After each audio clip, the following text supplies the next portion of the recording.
আজ আমি এখানে বানিয়ে নেব ভেজিটেবল এগ মোমো। তার জন্য এখানে আমি 2 কাপ ময়দা দিয়ে দেব।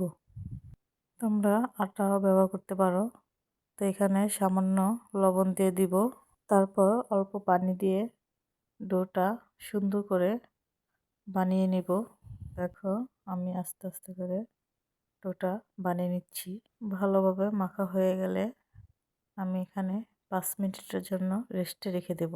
এখানে মোমোর জন্য সবজিটা রান্না করে নেব।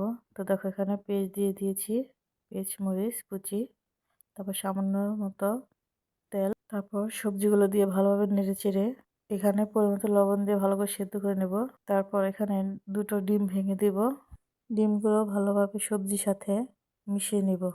মিশানো হয়ে গেলে এখানে 1 চামচ সয়া সস দিয়ে দেবো আর 1 প্যাকেট ম্যাগি মশলা দিয়ে ভালোভাবে নেড়েচেড়ে নিব। তারপর তেজপাতা দিয়ে ভালোভাবে নেড়েচেড়ে এটা নামিয়ে নিব। তারপর দেখো আমি একটা বড় করে রুটি বানিয়ে নিয়েছি। এখন একটি গ্লাসের সাহায্যে রুটিগুলো ছোট ছোট করে আমি কেটে নেব।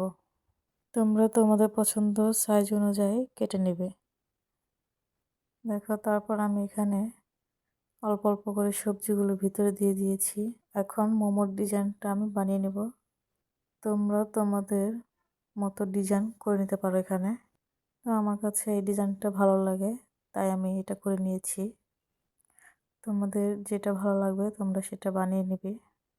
দেখো আমি আর কয়েকটা বানিয়ে দেখাচ্ছি তোমাদের। আমি আর একটা বানিয়ে দেখাবো। দেখো কিভাবে ডিজাইনটা করে নিলাম।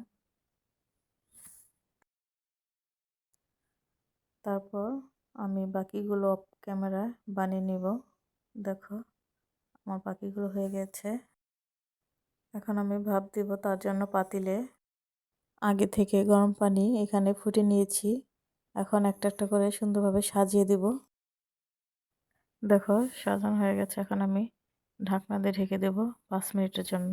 তো 5 মিনিট পর দেখো ঢাকনা খুলে এখন নামিয়ে নিব।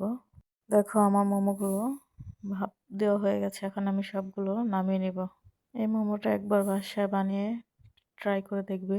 আমার মতে আপনাদেরও খুব পছন্দ হবে এই মোমোটি।